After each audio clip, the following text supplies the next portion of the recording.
Magandang hapon Pilipinas, kami po ang inyong tagapagbalita. Ako po si Miss O, Miss Karen Oyong. At Henry Uri. Sa detalye ng mga balita, na corner ng 15 contractors ang halos 100 milyong pisong halaga ng flood control project sa bansa. Sa kanyang press conference sa Malacanang, ipinahayag ni Pangulong Marcos na siya ay nagtataka kung bakit napunta lahat sa 15 kontratista ang 20% ng halos 100 proyekto, 100,000 proyekto simula pa noong 2022. Ayon sa Presidente, natuklasan pa na mahigit sa kalahati ng flood control projects ay walang malinaw na detalye kung anong klaseng proyekto ang naipatayo sa nabanggit na pagkakataon.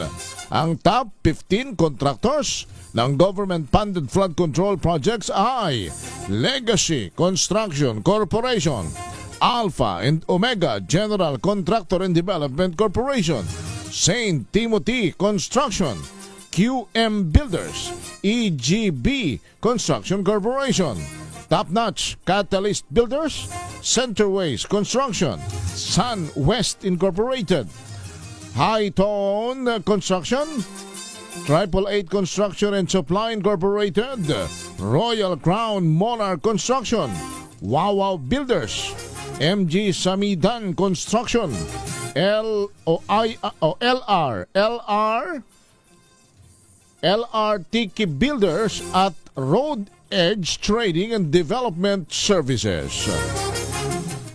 Samantala, premature pa o masyado pang maaga para pangalanan ang mga personalidad na umunoy sangkot sa manumalyang flood control projects. Ayon kay Pangulong Ferdinand Marcos Jr., kailangan niya munang marinig ang ibang report, gayon din ang taong bayan, upang matiyak na maayos at tama ang impormasyon. Kaugnay nito, tiniyak ni Marcos Jr. na may mga mananagot sa mga susunod na buwan, lalo na ang mga mapapatunayang sangkot sa katiwalian, gayon din ang mga kasabwat. Pakinggan po natin si Pangulong Bongbong Marcos. Trabaho niya yan. Look it up. We are going to look at it also.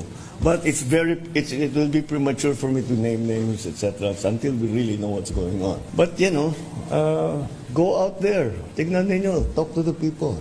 We need to hear from everyone.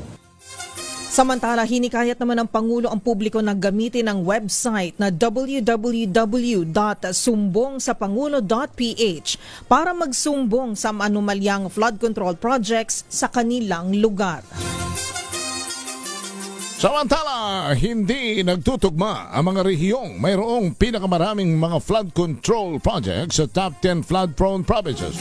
Ito ang ipinakita naman ni Pangulong Marcos sa kanyang press conference tungkol sa naging investigasyon sa issue ng flood control anomaly sa bansa. Sa press con, makikita na ang may pinakamadaming proyekto ay sa Bulacan na may halos 668, sinundan ng Cebu na 414, Isabela 341, Pangasinan 313, Pampanga 292, Albay 273, Leyte 262, Tarlac 258, Camarines Sur 252 at Ilocos Norte na may 224 projects.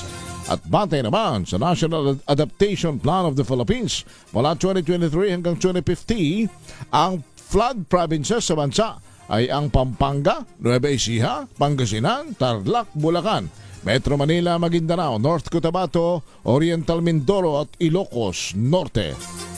Inilunsad na ng Malacanang ang opisyal na website na Sumbong sa Pangulo PH para maireklamo ng mga mamamayan ang palpak na flood control sa bansa ngayong araw. Ayon kay Pangulong Bongbong Marcos, makikita sa website ang buong listahan ng mga flood control projects at initial information nito sa buong bansa.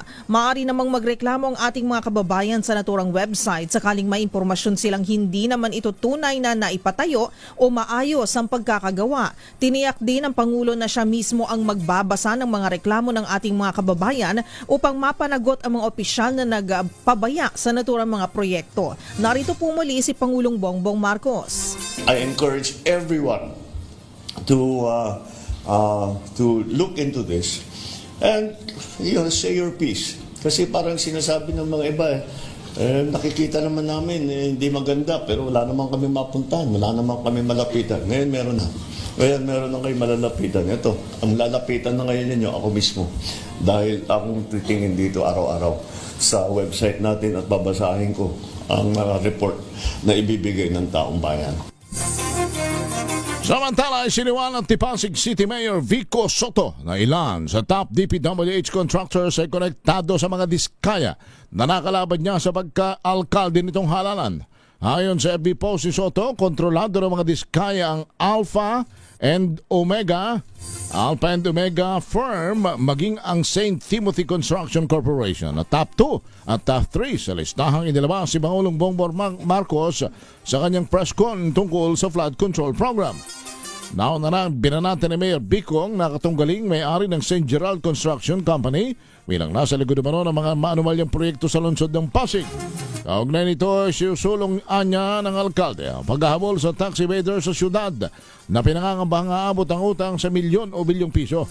Oras manang mabawi ang naturang business tax, may pondo nang magagamit ang Pasig para makapagpatay ng gusali para sa judiciary at national government agencies. Sa iba pang mga balita, mas lalakas pa ang severe tropical storm Goryo at tinatayang aabot sa typhoon category sa susunod na 12 oras. Ayon sa pinakahuling ulat ng DOST Pagasa, huli itong namataan sa layong 1,065 kilometers silangan ng extreme northern Luzon. Tagla nito ang lakas ng hanging aabot sa 110 kilometers kada oras malapit sa sentro at bugso na hanggang sa 135 kilometers kada oras. Kumikilos ito pakanluran timog-kanluran sa bilis na 20 kilometers kada oras.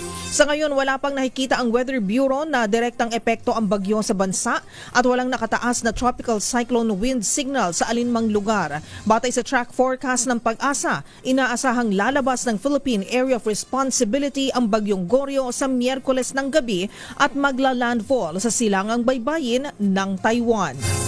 Samantala, sa iba pang mga balita, dalawang Chinese vessels naman ang nagbanggaan matapos bombahin ng tubig ang isang barko ng Pilipinas sa Baho de Masinloc sa Zambales.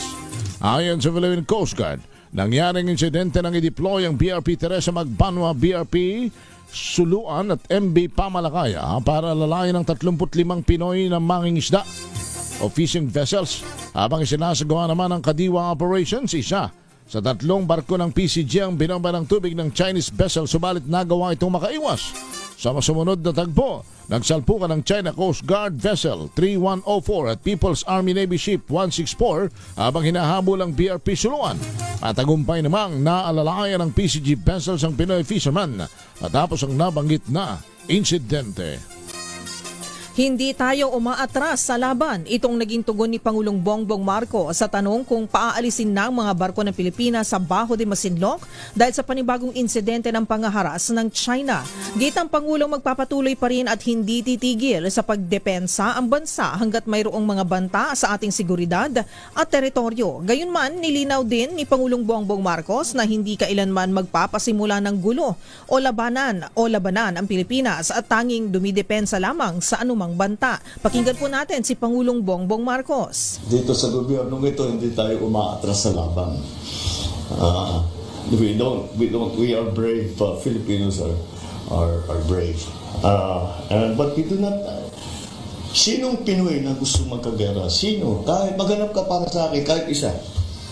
Kahit yung sundalo, kahit yung Coast Guard, ayaw nila ng gulo. So, no, but at the same time, we have a duty to perform, and that is to defend the country. Samantala, nagpahayag naman ng suporta ang Department of National Defense sa Philippine Coast Guard matapos ang panibagong insidente ng harassment mula sa China sa West Philippine Sea.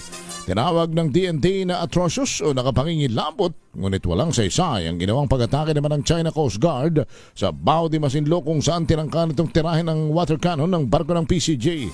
Sa ula, tinabol pa ng CCG Vessel 3104 ang isa sa mga barko ng Pilipinas bago ito bumangga sa kapwa barko ng China na isang warship ng People's Liberation Army na may bow number 164. Good news naman para sa mga motorista. Kasado ang bawas presyo sa mga produktong petrolyo bukas, August 12.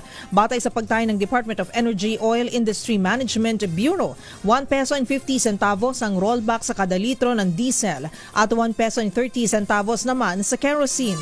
Samantala may tapyas presyo ring 40 centavos sa kada litro ng gasolina. Bunsod ito ng pagtaas ng produksyon ng OPEC Plus at patuloy na kawalan ng katiyakan sa US tariff policy. Hiniling naman ng iba't ibang transport group sa Land Transportation, Franchising and Regulatory Board o LTFRB na magpatupad na ng pisong provisional increase sa pasahe sa jeepney. Iniharap ang petisyon sa layunin na maibsan ang epekto ng sunod-sunod na pagtaas ng presyo ng produktong petrolyo. Batay sa pagtaya ng grupo, Pasang Mazda, halos 5 piso ang itinaas ng halaga ng diesel sa nakalipas na 4 na linggo. Sinabi ni Obed Martin, leader ng samahan, na kahit magkaroon pa ng rollback, bukas ay hindi pa rin ito sapat upang mapahupa ang problema.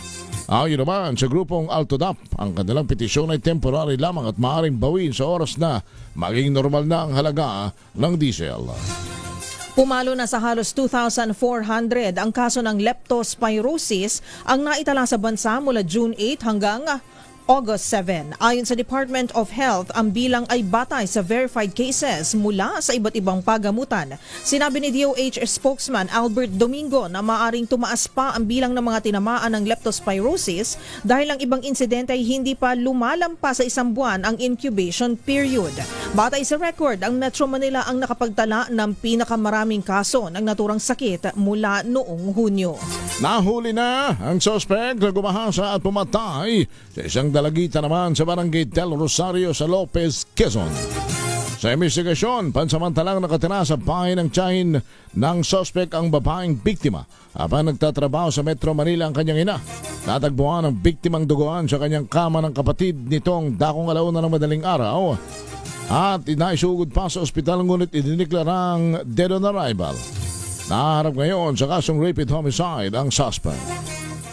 Pinaalis na ang mga vendor sa walkway ng mga istasyon sa MRT3. Ayon sa Transport Secretary na si Ginoong Vince Dizon, bagamat naiintindihan niyang kailangan nilang maghanap buhay, binigyang diin niya na sila rin ang dahilan kung bakit nagiging siksikan ang daan ng mga commuter. Bukod dito, pinuna ni Dizon ang isang mall na nag-ooperate sa lugar dahil sa paniningil ng renta sa mga vendor. Gayong government property ang pinipwestuhan ng mga ito.